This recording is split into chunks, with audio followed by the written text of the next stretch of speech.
أعوذ بالله من الشيطان الرجيم. بسم الله الرحمن الرحيم.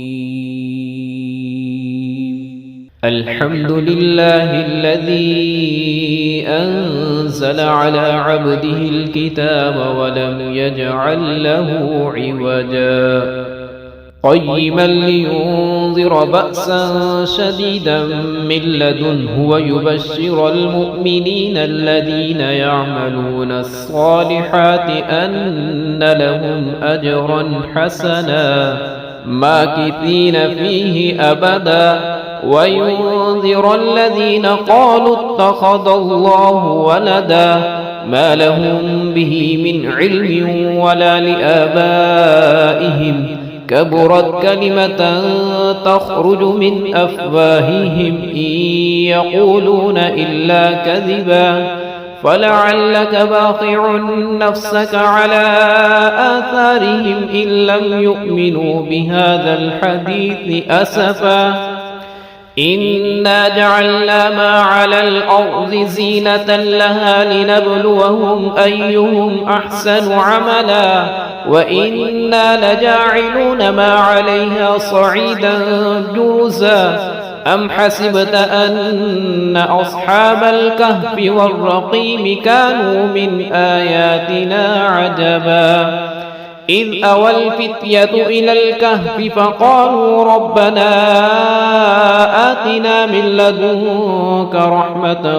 وهيئ لنا من أمرنا رشدا فضربنا على آذانهم في الكهف سنين عددا ثم بعثناهم لنعلم أي الحزبين أحصى لما لبثوا أمدا نحن نقص عليك نبأهم بالحق إنهم فتية آمنوا بربهم وزدناهم هدى وربطنا على قلوبهم إذ قاموا فقالوا ربنا رب السماوات والأرض لن ندعو من دونه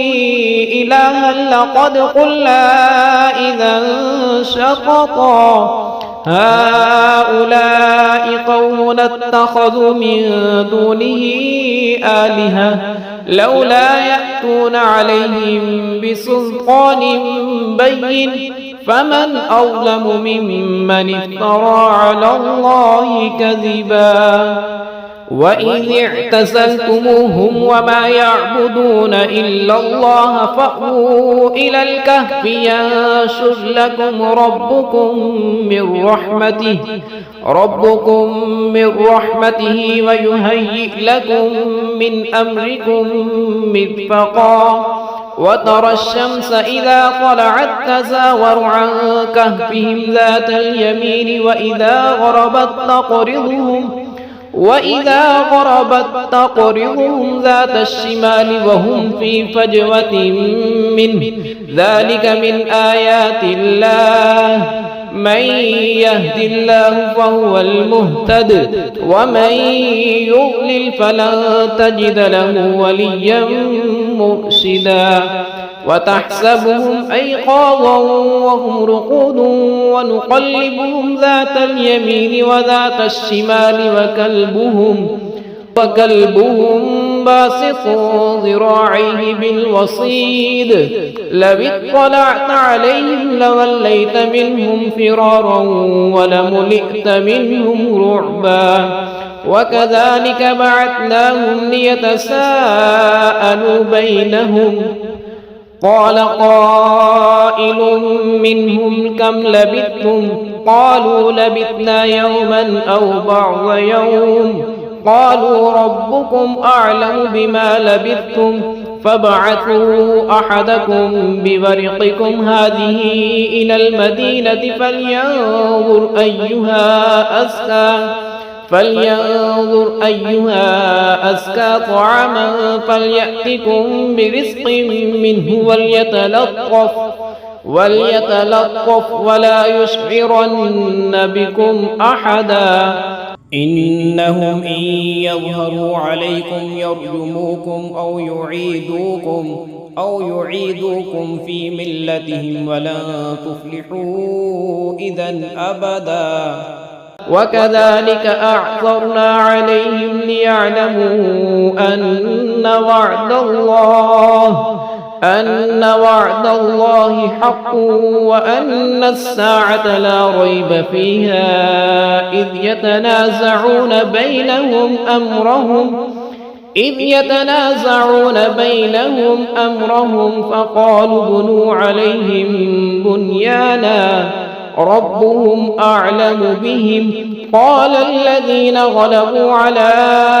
أمرهم لنتخذن عليهم مسجدا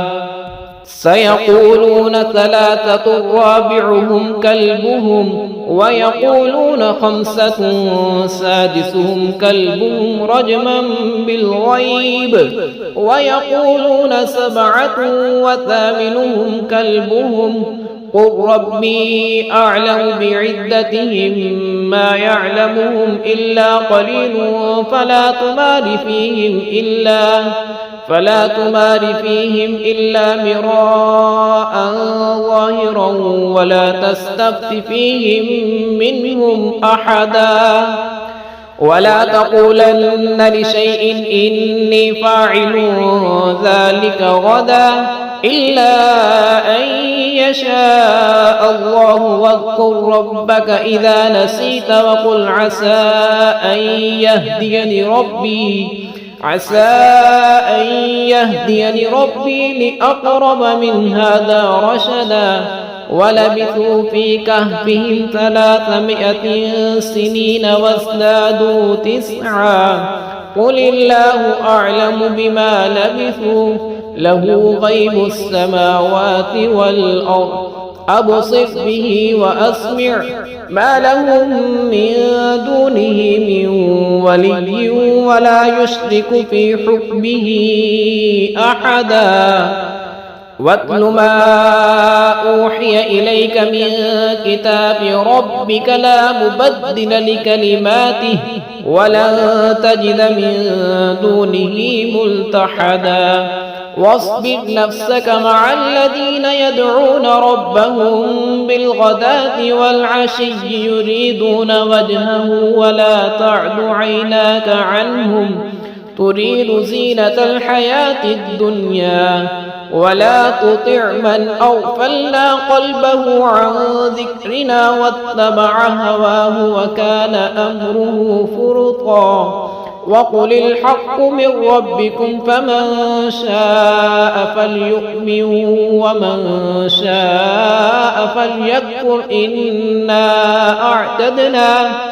إنا أعتدنا للظالمين نارا أحاط بهم سرادقها وإن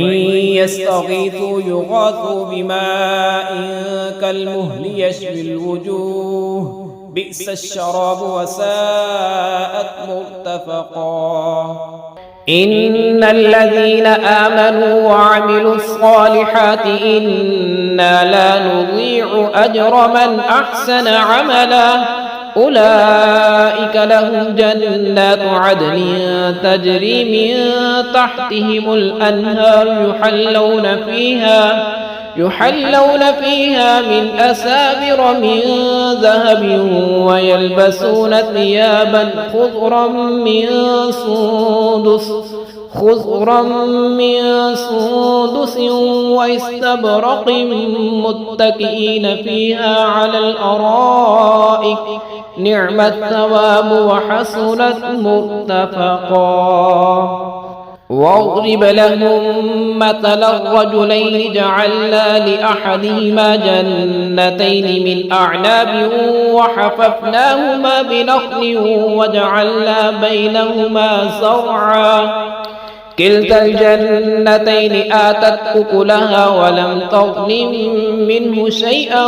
وفجرنا خلالهما نهرا وكان له ثمر فقال لصاحبه وهو يحاوره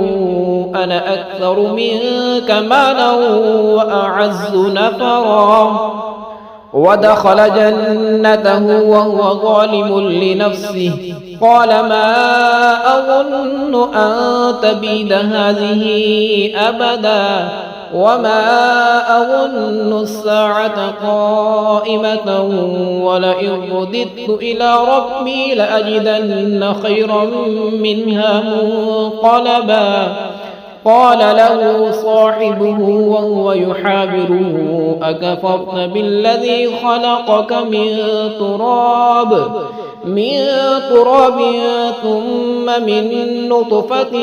ثم سواك رجلا لكن هو الله ربي ولا أشرك بربي أحدا ولولا إذ دخلت جنتك قلت ما شاء الله لا قوة إلا بالله إن ترني أنا أقل منك مالا وولدا فعسى ربي أن يؤتيني خيرا من جنتك ويرسل عليها حسبانا من السماء فتصبح صعيدا زلقا أو يصبح ماؤها غورا فلن تستطيع له طلبا وأحيط بثمره فأصبح يقلب كفيه على ما أنفق فيها وهي خاوية على عروشها ويقول يا ليتني لم أشرك بربي أحدا ولم تكن له فئة ينصرونه من دون الله وما كان منتصرا هنالك الولاية لله الحق هو خير ثوابا وخير عقبا واضرب لهم مثل الحياة الدنيا كماء إن أنزلناه من السماء فاختلط به نبات الأرض فأصبح حشيما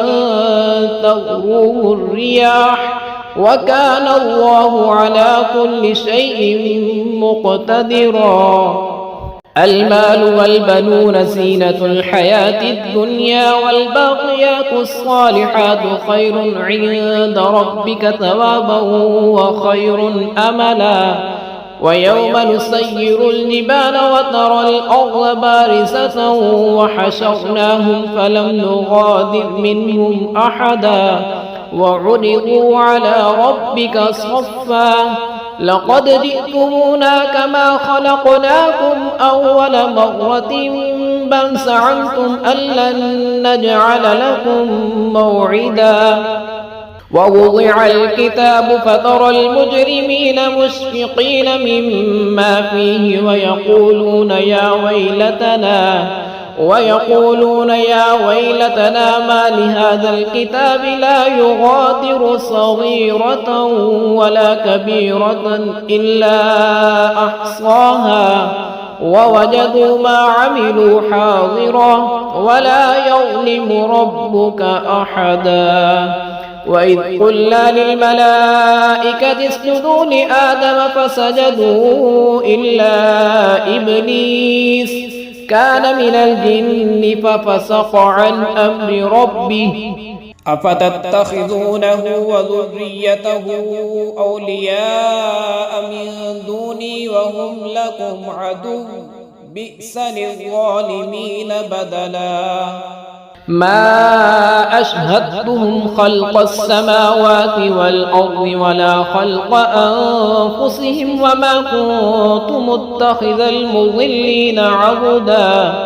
ويوم يقول نادوا شركائي الذين زعمتم فدعوهم فلم يستجيبوا لهم وجعلنا بينهم موبقا ورأى المجرمون النار فظنوا أنهم مواقعوها ولم يجدوا عنها مصرفا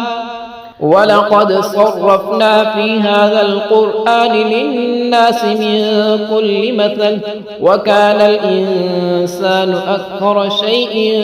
جدلا وما منع الناس أن يؤمنوا إذ جاءهم الهدى ويستغفروا ربهم إلا أن تأتيهم سنة الأولين أو يأتيهم العذاب قبلا وما نرسل المرسلين إلا مبشرين ومنذرين ويجادل الذين كفروا بالباطل ليدحضوا به الحق واتخذوا آياتي وما أنذروا هزوا ومن أظلم ممن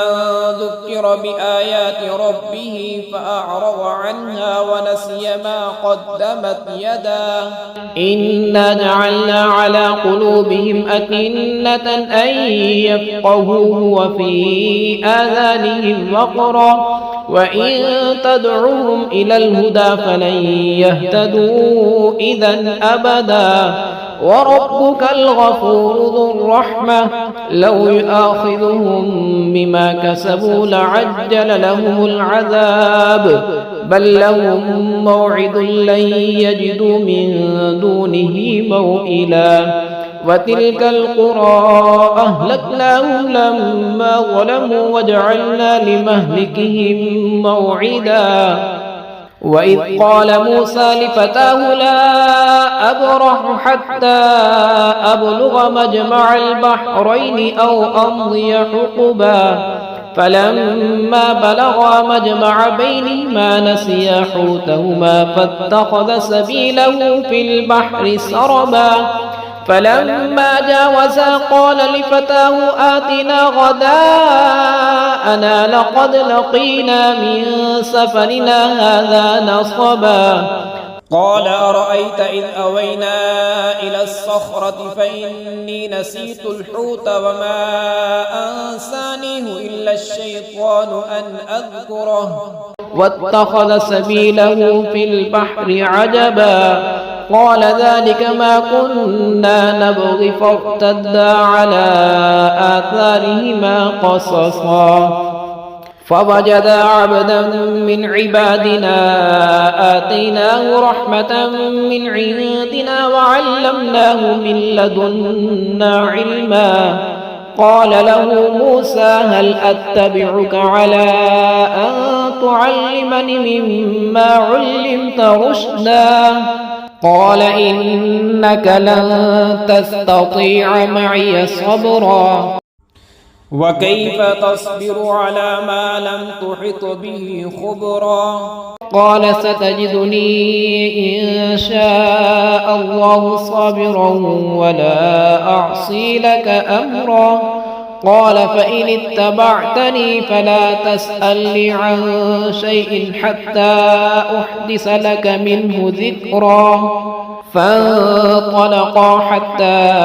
إذا ركبا في السفينة خرقها قال أخرقتها لتغرق أهلها لقد جئت شيئا إمرا قال ألم أقل إنك لن تستطيع معي صبرا قال لا تؤاخذني بما نسيت ولا ترهقني من أمري عسرا فانطلقا حتى إذا لقيا غلاما فقتله قال أقتلت نفسا زكية بغير نفس لقد جئت شيئا نكرا قال ألم أقل لك إنك لن تستطيع معي صبرا قال إن سألتك عن شيء بعدها فلا تصاحبني قد بلغت من لدني عذرا فانطلقا حتى إذا أتيا أهل قرية استطعما أهلها فأبوا أن يضيفوهما فوجدا فيها جدارا يريد أن ينقض فأقامه قال لو شئت لاتخذت عليه أجرا قال هذا فراق بيني وبينك سأنبئك بتأويل ما لم تستطع عليه صبرا أما السفينة فكانت لمساكين يعملون في البحر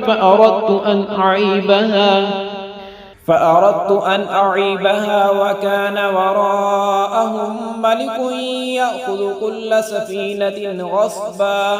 وأما الغلام فكان أبواه مؤمنين فخشينا أن يرهقهما طغيانا وكفرا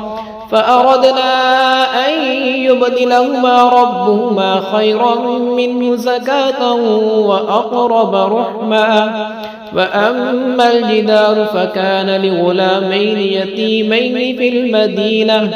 في المدينة وكان تحته كنز لهما وكان أبوهما صالحا فأراد ربك أن يبلغا أشدهما ويستخرجا كنزهما رحمة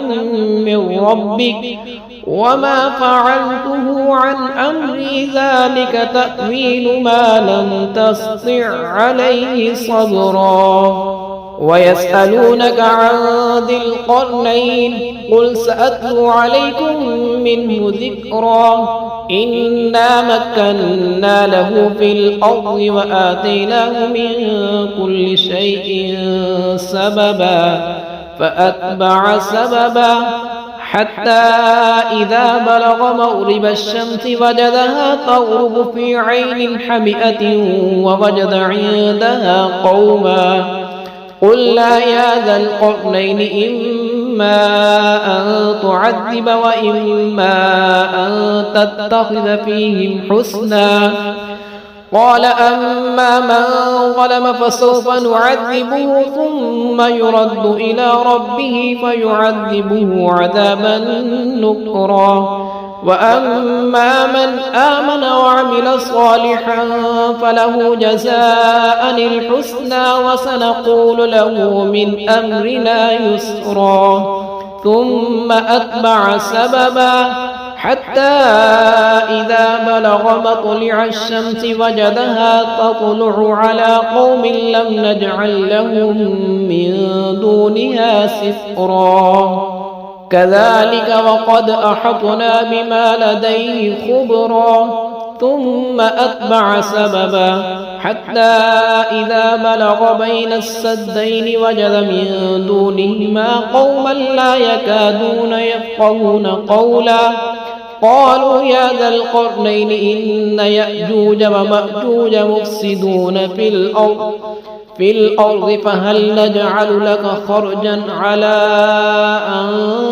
تجعل بيننا وبينهم سدا قال ما مكنني فيه ربي خير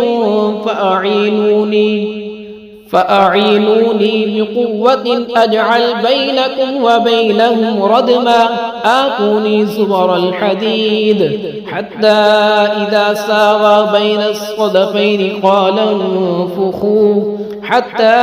إذا جعله نارا قال آتوني أفرغ عليه قطرا